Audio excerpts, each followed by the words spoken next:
Good morning, distinguished guests and investors, distinguished ministers, my dear colleague Fjala from Berlin. It's a great pleasure to be here today for this conference. There were a lot of good news recently for Kosovo, and I would also like to start with the most important one, the Stabilization and Association Agreement that entered into force in April. It has created an economic momentum for Kosovo.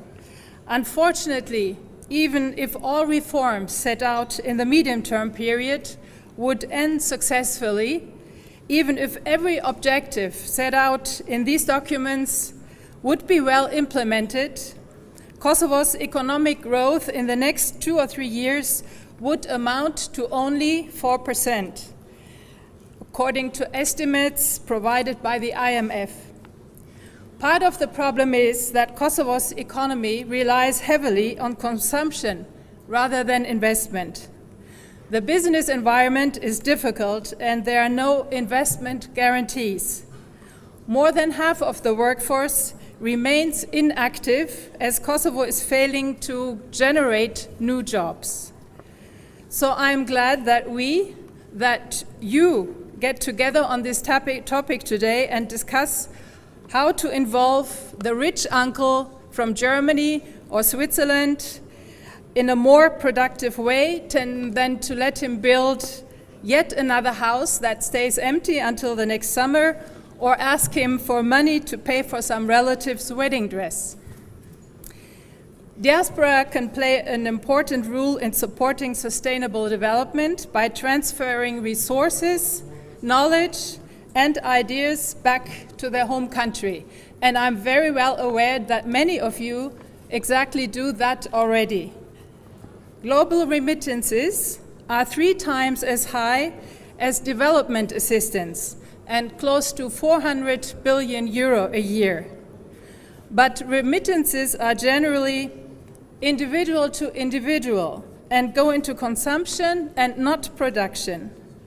While crucial to helping developing nations grow, they are transmitted directly to households. To create sustainable development in emerging economies, remittances alone will not suffice. Strategic investment is needed.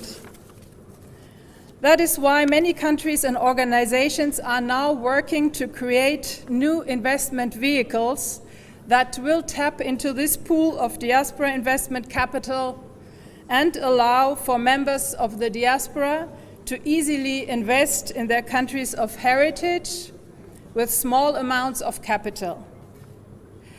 Members of a country's diaspora are very often motivated by more than just profit.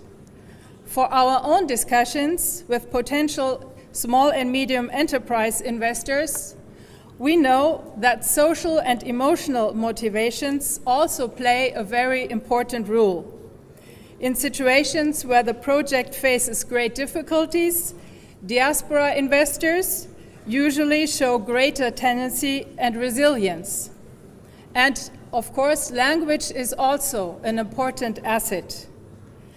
There are also a few Kosovars returning from abroad and setting up foundations or trying to philanthropically do something good for their country to foster economic, cultural, and social development. And I'm very happy that I came to know several of them.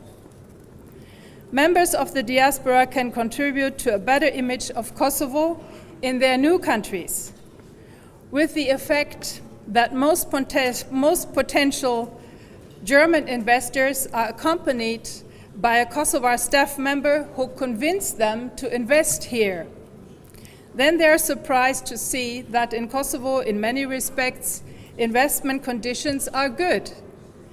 It is up to the government to transform these comparative advantages into a positive investment climate, and we just heard that the government is doing so. Members of the diaspora are also responsible for giving a realistic picture of life abroad. Driving around in new luxury cars or spending thousands of euros on gifts and invitations make their young relatives believe life in some EU country in the north is paradise. They lose motivation to build an existence in Kosovo on a low income when they are convinced that they can become rich with no sweat if they just succeed to emigrate. Whereas most Kosovars in Germany have a regular average income, work hard, and try hard to make ends meet. That's why they have been careful so far to invest their hard-earned money in Kosovo. That is why we as embassy strongly hope for visa liberalization so that everybody who wants can see what it means to live and work in Germany, sorry, in Austria or Switzerland as well. So we hope that diaspora investments will strengthen the production sector so that very soon the campaign of Prime Minister Mustafa, named Made in Kosovo, will lead to sustainable economic growth, generate new jobs, and lead to a recognition of Kosovo through qualitative products.